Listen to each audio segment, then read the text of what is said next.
Hello everyone, welcome to this video. Today we are going to make some barbecue style chicken. Yum. And I say barbecue style because we're not actually going to make it like, we're not going to... Do you have hiccups or something? I think so. Okay, we're not going to do this on a grill. It's kind of icky weather outside, so we are going to do this actually in the Instapot. And if you don't have an Instapot, that's totally fine. You can do it in a slow cooker too. You just do it for a lot longer in the slow cooker, obviously, than in the Instapot, but it'll work out fine. So a couple things with this. You'll notice as we go along here that I'm actually not gonna use chicken breast. This is gonna be some extra juicy and flavorful chicken because I'm gonna do this actually a little bit different than most people do it. And you'll see how. I'll explain it in a second here. But the first thing we're gonna do is, we got our Instapot out here and we're gonna fill up with water, up to the 2 cups of water. And we're gonna use kind of the minimum, what you are supposed to use in the Instapot. 2 cups in there of water, and I'm gonna use that tray there. And here's how I'm gonna do things a little bit different. I'm not gonna use chicken breast. I am going to use the thighs. And I'm gonna use bone in, skin on. And the reason why I'm doing that is because I want all the flavor from the bones. I want all the flavor from the skins. And you know what? I'm sure you've had it before. A lot of people, when they make barbecue style chicken like this, they use chicken breast. The problem with that is there's not much fat in it. It's a very lean piece of meat, and so it gets dried out very, very easily. And not only that, but like the seasonings don't really stick to it. The barbecue sauce doesn't really stick to it because there's like nothing for it to stick to. So you just get this kind of dry. Dry as your meat? Yeah, I know.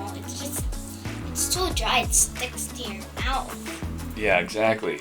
So that's why we're gonna use the thigh, because the thigh is dark meat and it's got more fat in it, and when you cook it, it pulls apart easier. The sauce sticks to it because it's got that extra fat in it to carry the sauce. So and the seasonings stick to it. It just works so much better. You could do, if you want, you could do half and half. We're doing it full. Yeah, definitely that's the way to go. And that's kind of the secret here. The real way that you want to do it. Especially if you're going to do barbecue sandwiches like we're going to do. So we're just going to put these in here. Put the lid back on here. Lock it in. Lock it in.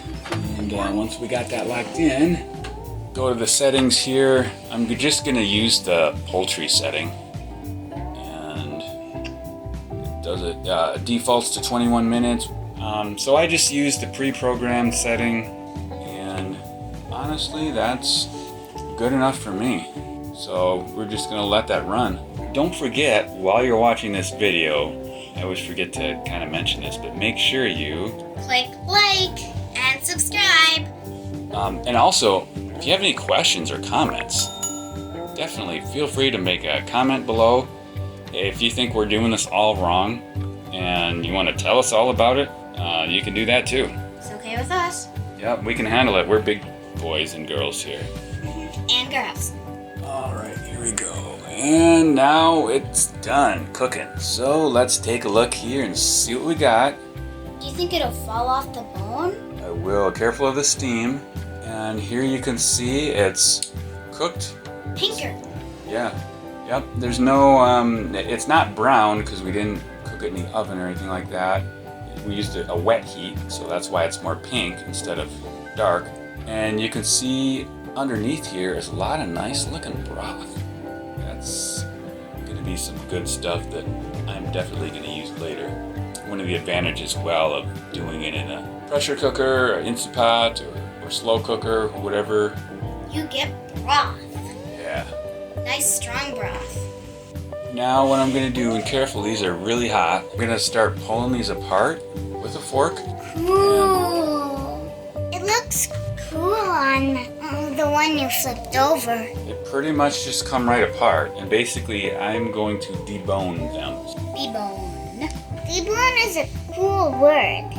Actually, I had some camera problems. I thought it was recording when it wasn't. Here's what it looks like when you get all the bones out. And I'm now going to put some seasoning on there. This is just kind of some seasoning we had. I'm not one of those YouTubers that makes these videos to sell my barbecue sauce or barbecue rub.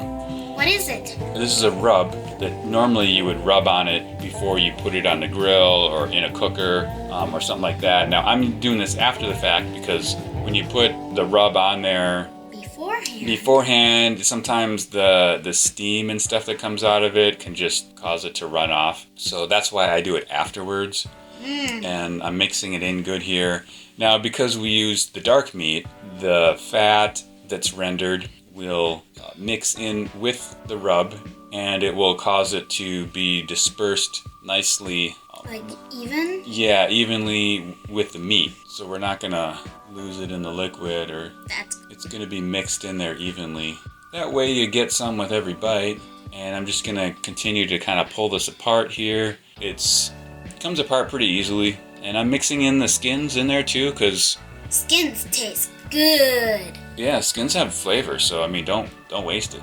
You can pull the skins apart too. And eat them. You can eat them by themselves too. Yeah, you can.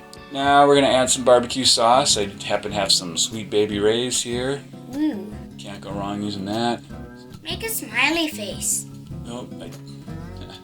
You Next made a time. grumpy face. And we're just gonna keep pulling it. Like if you see any big chunks, you can kind of break it up. Rip it apart. And we're just gonna kind of mix it in here. It won't take all your strength though. No. It's not tough at all.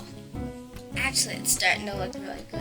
I wish I could just stick my face in and try some. It's starting to look pretty nice here. Just gonna keep shredding it a little bit. Shred. Mixing it all together. And by the way, don't use your paper shredder. That would ruin it. Now you could kind of season it to taste, sauce it to taste, I guess is what I'm doing. Like however much kind of sauce you want in there. I like to do just kind of enough so that you can taste it, but Not glop it on. yeah, I don't like the whole like where it's like sauce with a little bit of meat kind of thing. You can always add sauce, like if you're putting it on a sandwich, you can always add more sauce to the top. So it's more for just flavoring the meat. And There should be more meat than sauce. Yeah, definitely. Because if there's more sauce than meat, then you won't be able to taste the meat. So you have to have more meat than sauce. Exactly. One thing you can do too is you can put this maybe in the oven for like 15-20 minutes to kind of brown it up a little bit. But I'm just going to leave it like this. I think it's fine. I don't want it to like dry out or anything like that. Yeah, dried out meat's not very good. I always like it tender. Shot, how's it looking now? Not good, huh? Alright. Well, is it completely cooked? It's completely cooked, yeah. The pressure cooker takes care of it. Okay, I want some. It's making my mouth water. Uh-huh. I'll be ready to devour it all up. Alright, so now, do you remember these pretzel buns that we made? Oh yeah, they were good. Well, here's what we're going to use them for. And by the way, if you want to learn how to make these, we have a video on how to make these pretzel buns. It's pretty easy. I'll put it up above. You can even put the dough inside the freezer and then just thaw it out and bake it. Yeah, you can do that too. You can put the buns in the freezer and bring them out later. Yep. Heat them up. They even have a fancy crisscross. So we're just going to butter up some buns.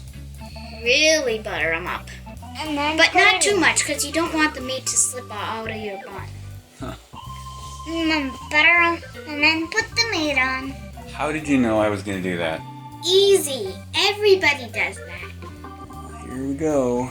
Is there any juice going to soak into the bun and make it soggy at all, do you think? No, not too much. That's what I like about using the dark meat is that it really sticks, the sauce and the juices really stick to the meat better versus if you're using the white meat. And it's much more tender. It's just all the way around, it's just better to use the dark meat. Do you remember, well, no, you don't remember because you weren't born yet, but at Mommy and Daddy's wedding, we were at the front table. Mama's Aunt Mary came up and said, I have a very important question to ask you. Very important question. And she was talking to me. And she said, do you like dark meat or white meat? A very important question. And I didn't. I'm like, is this a trick question? If I say one, will I get in trouble because I didn't say the other? So my brother leans over and he says, say yes. So I just said yes. And anyways, she said, well, as long as you eat white meat, we'll be okay. Because we like dark meat.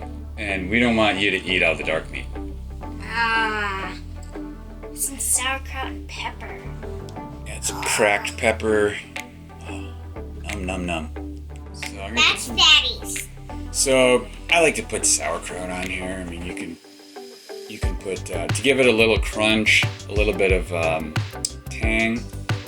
If you have some coleslaw, you could put that on there. I didn't have any. That'll work. No. Thanks for helping me out with that bun. There we go. I mean, does that look pretty tasty or what?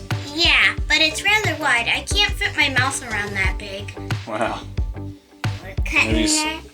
These pretzel buns just kind of make all the difference in the world too. When you make it with a pretzel bun, it's just like next level. Yeah. So there we go. I mean, if that doesn't look good to you, then I don't know what to tell you. Any final thoughts? I'm gonna go get my plate out.